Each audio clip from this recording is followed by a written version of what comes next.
ठीक है। तो इसके आगे आपका श्री हरमंदिर साहब के नाम से भी जाना जाता है। सिखों का सबसे पवित्र गुरुद्वारा, यह पंजाब के अमृतसर में स्थित है। ये थोड़ा याद रखना क्योंकि हमारा बॉर्डर तरफ है, तो इससे ये पूछने की ज्यादा संभावना होती है। इस बार जो जीके का प्रश्न भूगोल का बना था वो बना था कि किस हमारे राज्यों की सीमा पाकिस्तान से लगती है पश्चिमी। ये हमारा बॉर्डर पर है, इसलिए पूछा जा सकता है। गुरु अमरदास सिखों के तीसरे गुरु ने उस भूमि को चुना जहां आज स्वर्ण मंदिर है। चौथे गुरु अमर रामदास ने 1577 में एक मानव निर्मित सरोवर ये निर्माण किया।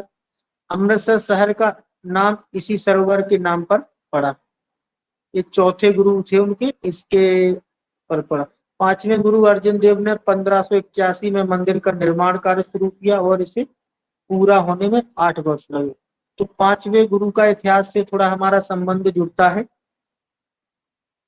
तो इतिहास में पांचवें गुरु अर्जुन देव की हत्या करवा दी थी किसी मुगल शासक ने। तो वहां पर आप लोग सीधे जाके वहां पर जुड़ेगा। तो यहाँ पर आपको याद रखना है कि अब हम जैसे ही वहां चर्चा करें जहांगीर की आपकी, तो वहां पर आपको ये पता होना चाहिए कि इनका जो निर्माण शुरू करवाया था हमारा स्वर्ण मंदिर का, वो गुरु अर्जुन देव ने, वो पांचवें गुरु थे। मंदिर की नींव लाहौर के एक सूफी संत साईं हजरत मियां मीर द्वारा रखी गई थी, जो सिख धर्म के समावेशी दर्शन को दर्शाता है। ये समावेशी सहिष्णुता का इसमें भाव देखा जा सकता है। महाकालेश्वर मंदिर मध्य प्रदेश उज्जैन, ये आपके 12 ज्योतिर्लिंग में से एक है। इसकी थोड़ी विशेषता जान लेनी है। ये शिवलिंग का मुख दक्षिण दिशा की ओर है। हिंदू धर्म में दक्षिण दिशा को मृत्यु और मोक्ष का द्वार माना जाता है। अभी सभी को पता हो हुआ, मुझे लग रहा है पता होगा कि ये दक्षिण दिशा मृत्यु का, लेकिन यहाँ पर मोक्ष का द्वार भी माना जाता है। दोनों चीजें याद रखना, एक नई है। यह माना जाता है कि इस दिशा में मुख वाले ज्योतिर्लिंग में भक्तों को केवल आध्यात्मिक शांति मिलती है, बल्कि उन्हें जीवन के बाद मोक्ष की ओर भी ले जाता है। ये मंदिर का इतिहास और वास्तुकला, इसका उल्लेख प्राचीन ग्रंथ जैसे महाभारत पुराणों में भी मिलता है। वर्तमान मंदिर का निर्माण 18वीं शताब्दी के मराठा सेनापति राणोजीत सिंधे ने करवाया था। मंदिर की वास्तुकला भूमिज मराठा और चालुक्य शैली का मिश्रण है। ये याद रखना, ऐसा आपको कहीं नहीं मिलेगा। ये बड़े मतलब छोटी छोटी जानकारियां जुटाई गई हैं, ऐसी ना आपको कहीं किसी बुक में मिलेगा, ना आप कहीं किसी ऑनलाइन कैसे भी ढूंढ लीजिए, ऐसा कहीं नहीं मिलेगा। ये कोई ऐसी जानकारी है जो आपके लिए जरूरी है। तो ये तैयारी विशिष्टतः स्पेशली तैयार किया गया है आरटीजेसीओ के लिए। तो इसमें आप इंटरव्यू का बेस भी इसी से चलेगा और इसका आपका लिखित परीक्षा का भी यहीं से निकलेगा। तो थोड़ा जब भी क्लास हुआ करे तो एक्टिव होकर सभी को ध्यान पूर्वक सुनना है। तो यदि आपको जिसकी जानकारी है वो अच्छी बात है, जो नहीं है तो छोटी जानकारी है, तुरंत आपको जोड़ लिया करो अपने ज्ञान में। सांची के स्तूप ये मध्य प्रदेश का, ये आपके लिए थोड़ा महत्वपूर्ण है क्योंकि ये आपके अशोक सम्राट द्वारा, जो हमारा गुप्त काल था, नहीं जो हमारा मौर्य काल था, उस मौर्य काल में ये निर्माण हुआ है और इसमें सभी धर्म के समाहित किया गया है। तो इसलिए आप लोग थोड़ा देखेंगे 1989 में यूनेस्को की विश्व धरोहर में, इसलिए महत्वपूर्ण है। सांची स्तूप का मूल निर्माण 3री शताब्दी ईसा पूर्व मौर्य सम्राट अशोक महान ने करवाया। यह भारत का सबसे प्राचीन पाषाण संरचना में से एक है। मूल रूप से एक अर्धगोलाकार, इससे हमको कोई जानकारी नहीं है, लेकिन बुद्ध के अवशेष रखे गए थे। ये थोड़ा ऐसा प्रश्न बनता है। निर्माण मोक्ष को क्या कहते हैं, इस बार बौद्ध धर्म का प्रश्न बना था। तो बौद्ध धर्म केंद्र में रहता है आपसे प्रश्न पूछे जाने में। तो इसकी छोटी छोटी बातें, यदि ऐसा भी पूछा जा सकता है कि बौद्ध के अवशेष कहाँ रखे गए, तो ये आपको पता होना चाहिए कि सांची के स्तूप में। ठीक है। तो दिलवाड़ा का जैन मंदिर, ये अपना जैन मंदिर से संबंधित है। राजस्थान माउंट आबू में स्थित अपनी संगमर की नक्काशी के लिए प्रसिद्ध है। यह केवल मंदिर ही नहीं बल्कि 5 मंदिरों का एक समूह है जो जैन तीर्थंकरों को समर्पित है। इसमें एक थोड़ा एक विशेष बात है, वो देख लेना है। इन मंदिरों का निर्माण 11वीं-13वीं शताब्दी के बीच हुआ था। इनका निर्माण चालुक्य शासकों और क्षत्रिय सामंतों द्वारा करवाया गया था। मुख्य मंदिर विलय बसी का निर्माण 1100 ईस्वी में राजा भीमदेव प्रथम में मंत्री निर्मल साय ने करवाया, जो पहले जैन तीर्थंकर भगवान आदिनाथ को समर्पित है। ये महत्वपूर्ण है आपके लिए, ठीक है, ये प्रथम है। अभी जो 23वें तीर्थंकर जैन धर्म से पूछे गए इस बार जीके में, तो इसमें अब इसको भी थोड़ा केंद्र में रखना है, जैन धर्म को, बौद्ध जैन धर्म। इससे प्रश्न प्रति वर्ष आपके धर्म में भी निकलेंगे, इसमें भी निकलेंगे। अक्षरधाम मंदिर दिल्ली आधुनिक वास्तुकला का ये अद्भुत है, इसमें आधुनिक, इसमें थोड़ी कोई जानकारी लेने की जरूरत नहीं है, एक आप लोग आराम से बैठकर देख लेना है। सिद्धि विनायक मंदिर महाराष्ट्र मुंबई स्थित, इसको थोड़ा आपको जरूरी है। ये हमारा 1893 में, जो अभी लोकमान्य तिलक के नाम से आप लोग जानते हैं, बाल गंगाधर तिलक साहब, स्वतंत्रता सेनानी हमारे मेरे, उनके द्वारा ये गणेश उत्सव शुरू किया गया था। ये हमारी राष्ट्रीय एकता के लिए, कि जो भी हमारे भारत रियासतों में बटा हुआ था, विखंडित था, तो जिसमें हमारे देश की जो नागरिक हैं वो एकता का भाव पैदा हो सके और जुड़ सके और हमारे स्वतंत्रता के लिए योगदान करें, तो इसलिए शुरू हुआ था। लेकिन थोड़ा ये देख लीजिए कि लक्ष्मण विठू पाटिल जी के द्वारा ये निर्माण है। किदवंती के अनुसार यह मंदिर एक निसंतान महिला देवूबाई पाटिल के कहने पर बनाया गया था। उनके कोई महिला जो संतान नहीं हो रही थी, जो चाहती थी कि इस मंदिर में आने वाले श्रद्धालुओं को सुख, संतान सुख प्राप्त हो। तो इसके बारे में किसको जानकारी थी ऐसी, ये बताइए पहले। द्वारकाधीश मंदिर गुजरात, ये 4 धामों में से एक है, तो इसको थोड़ा भगवान कृष्ण को समर्पित है, जिसे जगत मंदिर के नाम से भी जाना जाता है। इसका पौराणिक कथाओं के अनुसार इस मंदिर का निर्माण भगवान श्री कृष्ण के पोते बैजनाथ ने करवाया था। यह मंदिर गोमती नदी और अरब सागर के संगम पर स्थित है। ये दोनों चीजें याद रखना, गोमती नदी और अरब सागर के संगम पर स्थित है द्वारका। वर्तमान स्वरूप में दिखाई देने वाला मंदिर 16वीं शताब्दी में बनाया गया था। हालांकि माना जाता है कि इसका मूल मंदिर लगभग 2500 साल पुराना है। 4 धाम द्वारका, बद्रीनाथ, पुरी और रामेश्वरम के साथ हिंदू के 4 प्रमुख तीर्थों में से एक है। यह मान्यता है कि इन चारों धामों की यात्रा करने से व्यक्ति को मोक्ष की प्राप्ति होती है, तो ये माना जाता है, होगा भी ऐसा। पवित्रता, ये मुझे लग रहा है यमुनोत्री का उद्गम स्थल मान रहे हैं। ये यमुनोत्री मंदिर उत्तराखंड चारों धामों में से एक देवी यमुना को समर्पित है, ठीक है।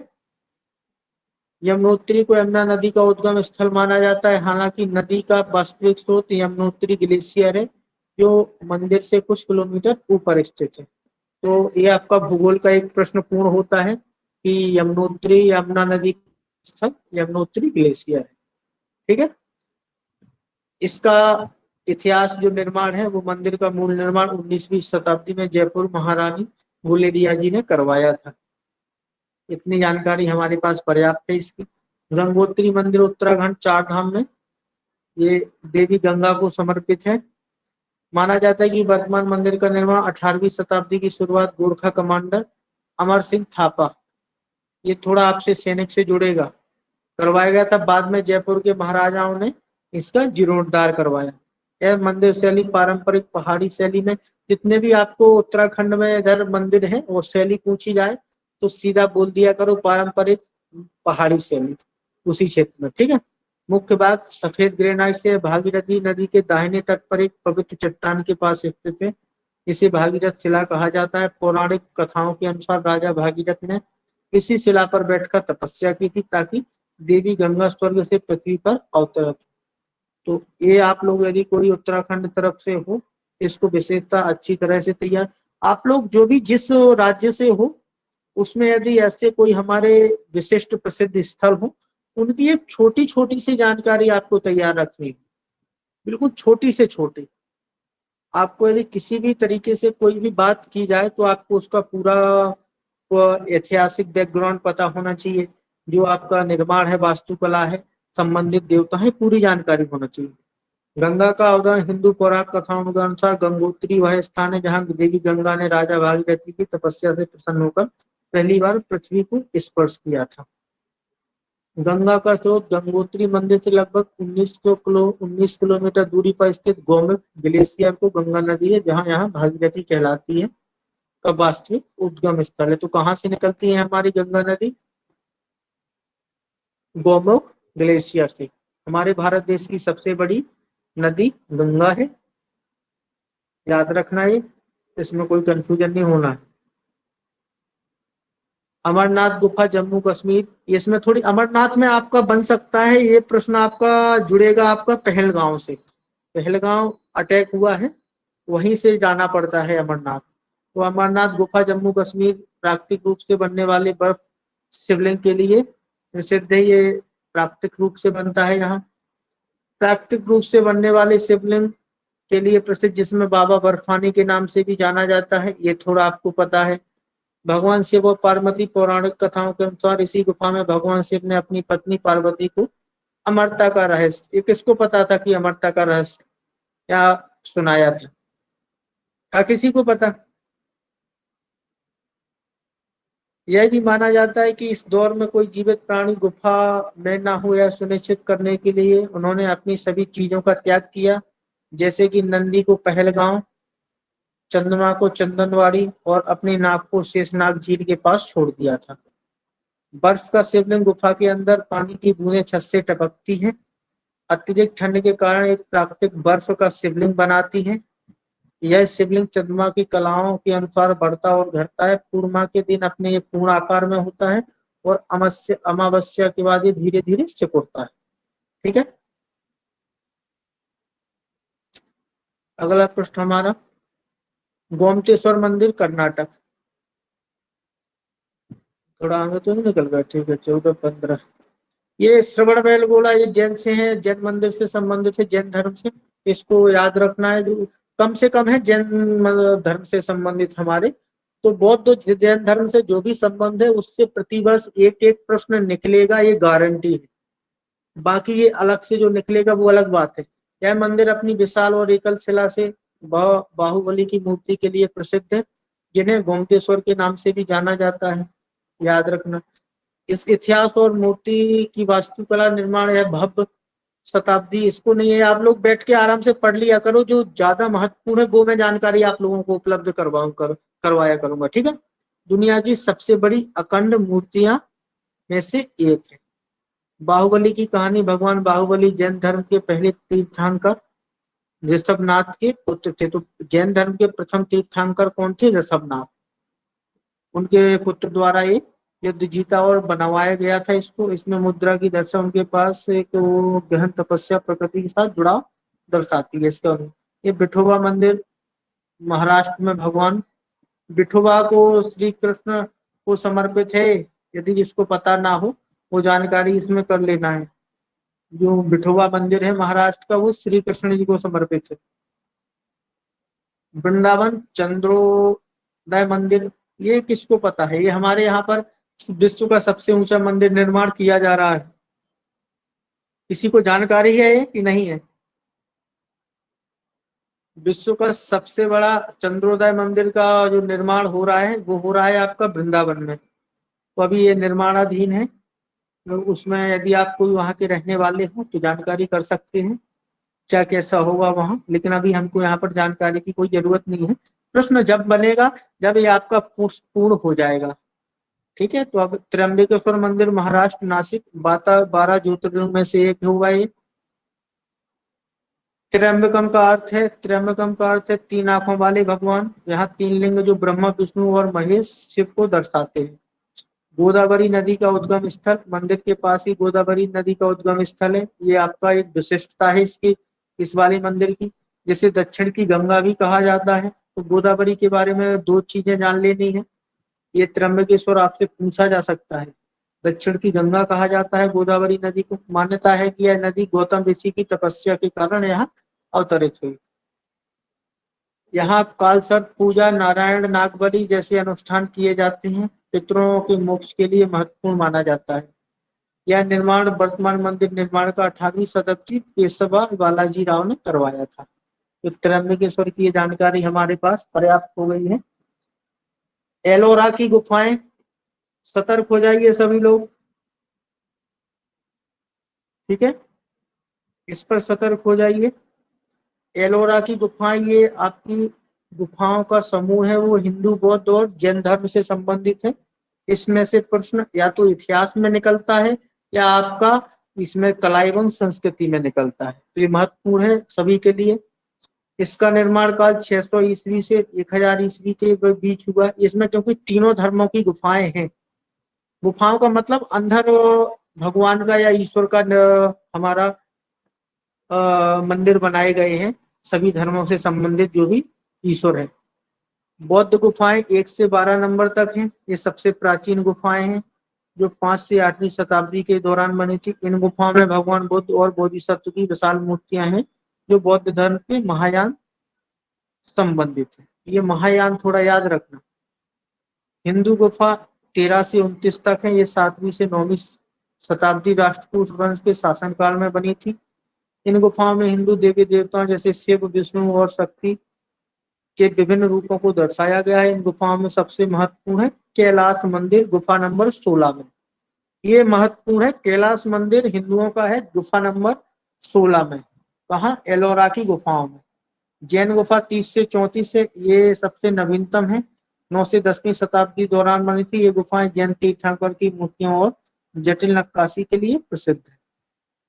अगला आते हैं हम लोग मुर्देश्वर मंदिर, कर्नाटक। ये किसी ने कभी सुना है मुर्देश्वर मंदिर? अरब सागर के तट पर है, किसी ने नहीं सुना होगा।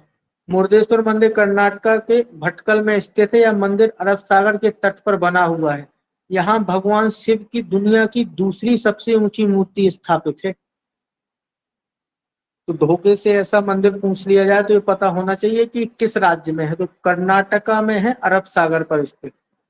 तो दो चीजें, एक हमारा आपका द्वारका हो गया कर्नाटका में गोमती नदी के संगम पर, और ये दूसरा हमारा अरब सागर के तट पर है मुर्देश्वर मंदिर। यह मूर्ति 123 फीट ऊंची है। इतनी ऊंची कई किलोमीटर से दूर से भी देखा जा सकता है। मंदिर परिसर में 20 मंजिला गोपुरम भी है जिसमें लिफ्ट लगी हुई है। पर्यटक लिफ्ट की मदद से गोपुरम की चोटी तक जा सकते हैं। वहां से भगवान शिव की मूर्ति और अरब सागर का अद्भुत नजारा देख सकते हैं। ये विशिष्ट है। ये आपको सर्च करना कहीं, यदि आपकी पुस्तकों में कहीं मिल जाए, तो मुझे तो लगता है कि मुश्किल है। मल्लिकार्जुन मंदिर, आंध्र प्रदेश, श्रीशैलम का। ये मल्लिकार्जुन मंदिर से प्रश्न ज्यादा बनने की संभावना रहती है। ये क्योंकि ज्योतिर्लिंगों में भी एक है और शक्तिपीठ भी एक है, तो इसमें दो विशिष्टता है कि आपके 12 ज्योतिर्लिंग में भी है इसका स्थान और 51 शक्तिपीठ में भी है। तो ये दोनों ऐसा ऑब्जेक्टिव में आपसे पूछा जाता है लिखित में, साथ में इंटरव्यू का ये महत्वपूर्ण प्रश्न है। ठीक है। तो मल्लिकार्जुन मंदिर आंध्र प्रदेश के कृष्णा जिले, ये तो सबसे पहले आंध्र प्रदेश में याद रखना है, कृष्णा नदी के तट पर है, श्रीशैलम पर्वत पर स्थित है। यह मंदिर केवल भारत के 12 ज्योतिर्लिंग में से एक है, बल्कि 18 महाशक्ति पीठों में से भी एक है। गौर करिए सभी लोग, 18 महाशक्ति पीठ ये आया है यहाँ पर बीच में। जो 18 महाशक्ति पीठ है उसमें से भी ये एक है। अनूठी विशेषता के कारण यह भारत के एकमात्र मंदिर है जहां एक ही स्थान पर भगवान शिव और पार्वती जी दोनों जो लोग पूजा होती है। तो आपको इसका विशेष तो याद रखना है। ज्योतिर्लिंग और शक्तिपीठ, मल्लिकार्जुन ज्योतिर्लिंग भगवान शिव को समर्पित है, जबकि इसी मंदिर परिसर में देवी भ्रमरांबा का मंदिर शक्तिपीठ के रूप में स्थित है। दोनों चीजें समझ गए हो? देवी भ्रमरांबा जो 51 शक्तिपीठ में से है हमारी, और मल्लिकार्जुन ज्योतिर्लिंग भगवान शिव को समर्पित है। दोनों चीजों से जुड़ता है आंध्र प्रदेश का। ये कभी भी आपसे पूछा जा सकता है। गुरुदेव, ये 18 महाशक्तिपीठ है। हेलो। हाँ बताइए बताइए। हेलो। वो बोलिए 51 बोलिए। शक्तिपीठों, गुरुदेव ये 18 महाशक्तिपीठ है, वो 51 शक्तिपीठों में से छांट कर बनाया गया है कि अलग से है ये? नहीं नहीं, ये उसी में से है, 18 महाशक्तिपीठ है। उसी में से निकाला गया है इसको? हाँ हाँ हाँ, तो ये सर्च कर लेना है कौन कौन सी है महाशक्तिपीठ। जी ज्योतिर्लिंग जी का सर। तो आपसे पूछा जाएगा, ये तो इंटरव्यू में 100% सभी से जानकारी मांगी जाती है। वो ये संख्या पूछ ली जाती है और ये विशिष्टता हो कोई मंदिर की। तो इसमें जैसे हमारा मल्लिकार्जुन मंदिर है, ये हमारे ऐसा देश में कोई नहीं है यहाँ पर आपका ज्योतिर्लिंग भी हो और आपका शक्तिपीठ हो। तो इसलिए ये आपको अच्छी तरह पता होना चाहिए, आंध्र प्रदेश वाला। ठीक है, ऐसी थोड़ी एक जी सर। विशिष्ट आपका दृष्टिकोण होना चाहिए पढ़ने में, कि आपको एक अनूठी विशेषता दिख जाए कि अच्छा ये कुछ पूछने लायक है। तो ऐसे ही हम लोगों को थोड़ा विशिष्ट तौर पर तैयारी करते चलना है, जो मैं बताता चलूंगा कि यहाँ से आपसे प्रश्न पूछ लिया जाता है। ठीक है, अब हमारा एक पौराणिक कथाओं के अनुसार यहाँ माता सती की ग्रीवा गला गिरा था। ठीक है, दक्षिण का कैलाश कहा जाता है इसको। तो इसकी एक विशेषता ये भी जुड़ती है, अपनी प्राकृतिक सुंदरता और धार्मिक महत्व के कारण श्री शैलम पर्वत को दक्षिण का कैलाश कहा जाता है। स्कंद पुराण में भी इस स्थान का वर्णन मिलता है, जहां कहा गया है कि श्री शैलम के शिखर के दर्शन मात्र से ही व्यक्ति को पुनर्जन्म से मुक्ति मिल जाती है। इसका स्कंद पुराण में भी वर्णन मिलता है। तीस जो हमारा 30वां है, सालासर बालाजी स्थान, ये राजस्थान के चुरू में है। ये हनुमान जी को समर्पित है। जो आंध्र प्रदेश का हमारा देखा था हम लोगों ने, कौन सा मंदिर था, किसको समर्पित था, ये बताइए पहले। बालाजी का मंदिर था कोई,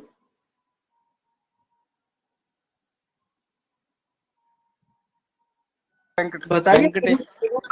तिरुपति बालाजी का मंदिर जी गुरु जी। किसको समर्पित था वो?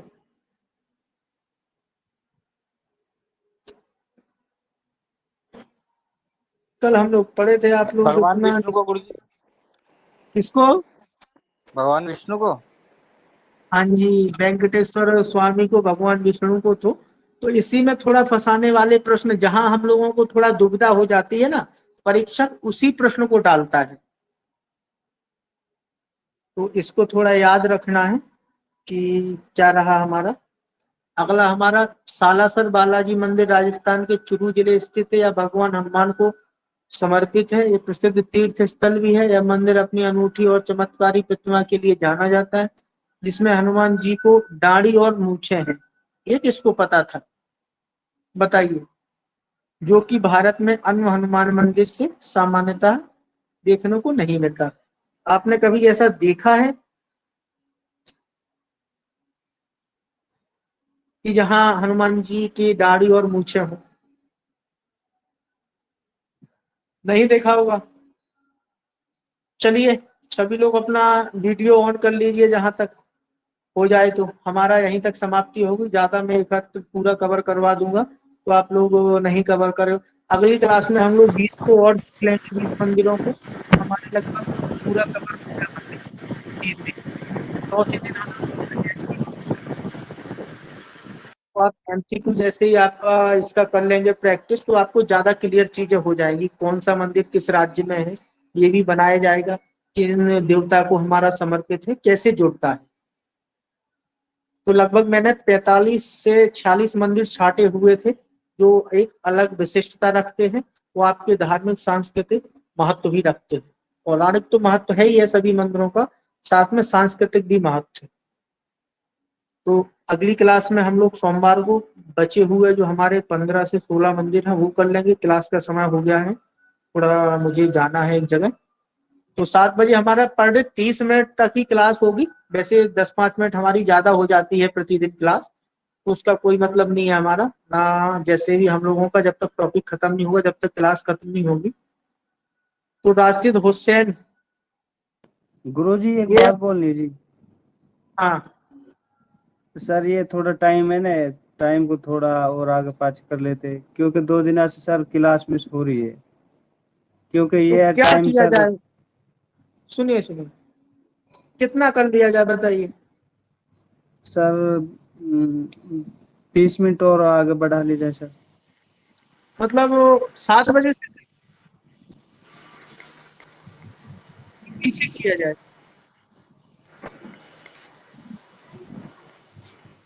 अभी थोड़ा आप 3-4 दिन और मैनेजमेंट बनाइए। 5 तारीख से थोड़ी एक क्लास दूसरी इंटरव्यू की स्टार्ट होनी है, तो उसका समय हमारा क्या रहता है, वो मैनेजमेंट हो जाएगा। तो इसको फिर 20 से 30 मिनट हमारा आगे पीछे कर दिया जाएगा। 6 बजे से भी स्टार्ट हो सकता है, 7 बजे से भी सर कर सकते हैं। 7 बजे से कोशिश करना सर, 7 बजे से। हाँ, वो ये कि मतलब ये देखेंगे कि जब तक सभी लोग फ्री हो जाए तो सभी लोगों से चर्चा कर ली जाएगी। अभी कुछ लोग जुड़ नहीं पा रहे हैं, तो वो भी अभी लोग हमारे जुड़ेंगे तो फिर 20 से 30 स्टूडेंट होंगे, तो फिर समझेंगे हम लोग क्या कैसा रहेगा हमारा। तो पता नहीं अभी लोग कहाँ व्यस्त हैं, तो वैसे ही हम लोग बनाएंगे अपना। तो ये पढ़ते चलना सभी को, क्योंकि ये जीके का प्रश्न बन निकलता है इसमें से। ये हम लोग अभी जीके की दृष्टि से देख रहे हैं, ना कि धार्मिक से। और ये इतिहास का पार्ट है हमारा, कला एवं संस्कृति का। तो ठीक है, सभी को जय हिंद, महादेव। आराम से जो जय हिंद पढ़ते गुरुदेव, जाए महादेव। तो आप रिवाइज कर लिया करो। मेरी एक बात मानना है कि आपको याद ना रहे इसका कोई टेंशन नहीं लेना है, लेकिन जो मैं पढ़ा दिया करूँ उसको जैसे ही रात्रि में दिन में टाइम मिल जाए तो उसको थोड़ा देख लिया करो, ऐसा हिस्सा पे कि क्या पढ़ा था हम लोगों ने। तो डबल हो जाएगा, जैसे एमसीक्यू बनेंगे तो फिर और हो जाएगा। ठीक है।